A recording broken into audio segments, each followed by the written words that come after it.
She's a princess, and we call her Kiki, the princess cheetah. She's a blessing. She came into our life.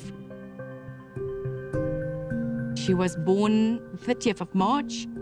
2-3 days later, we checked on her and found that she was in the corner, almost ice cold, almost dead.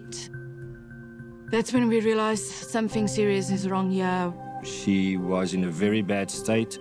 We took her in, got her rehydrated. We got on the phone with our veterinary cheetah specialist. We realized at about day 5 that she wasn't using her front legs at all. Kittens need to drink. She couldn't, because she couldn't use her arms. She was on a bottle then, special powder milk for cheetah cubs. It was only about when she was 2.5 months old that we realized that this is not really getting better. This is not normal. She was starting to get all kinds of strange things happening to her. She couldn't walk properly. We then took her to a specialized vet, and that's when we got the unfortunate news that she had a crushed elbow and shoulder. Her mom presumably sat on her and crushed both sides.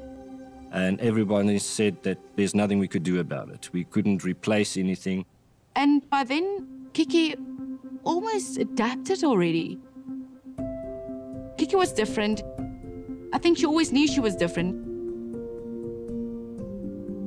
Every now and then we'd take her back to the vet to have her x-rayed again and see how it's growing. And it was amazing how, everything started fusing together again or grow back together and actually, made it possible for her to walk and even run. But she could never be a normal cheetah reintroduced in the world. She could never run that far or that fast. But she adapted well and she touched many hearts. I think it was just meant to be that I could focus all my mummy love and dedication to animals that's actually more in need. There's enough people out there in the world. Animals need more dedicated people like us. She likes to sit in the front. And it's comfortable. She sits up and she's got a great view. The smile and wave like the queen. Sometimes we let her out if we know it's safe. What's that? So I know that she would still go and try her luck if there's antelope close by. I know that she wouldn't be able to actually catch them, and they will run away. So yeah, she goes on her safaris and she loves it.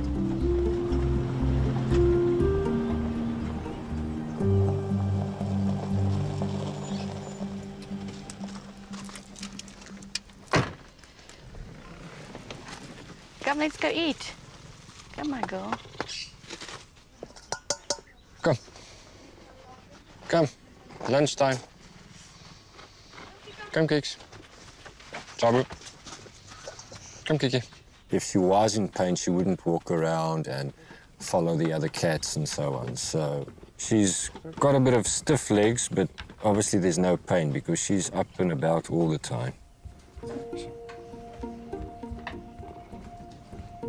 She jumps on the platforms and onto things. I think it's like anyone with a disability. One leg is maybe shorter than the other one.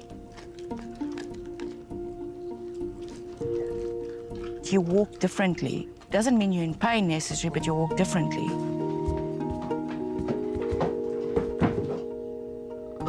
So in the winter, definitely she likes to come into a house and sleep on the bed. But funny enough, when it's nice and warm, she prefers to sleep outside. It's just when it's cold, you'll hear her walking up the steps, the stairs, and if your door's closed, she'll sit there and cry till you open up the door. So it's almost not negotiable. Spoiled girl. So she'll then get under the bed. From the start, we decided not to put any pressure on Kiki to have cubs. She was different. We're just not going to have cubs from her.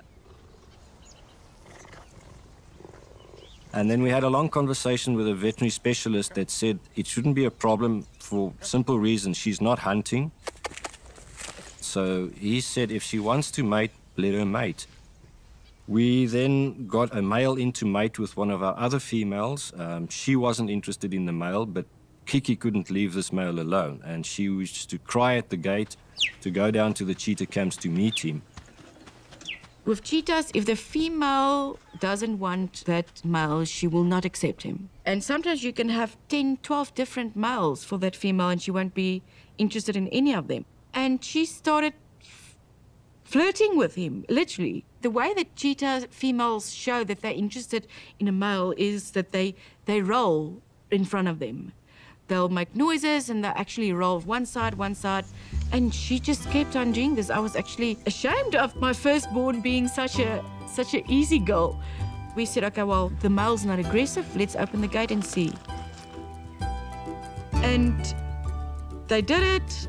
And 2-3 minutes later, Kiki got up and like, okay, this was totally overrated. I want to go home.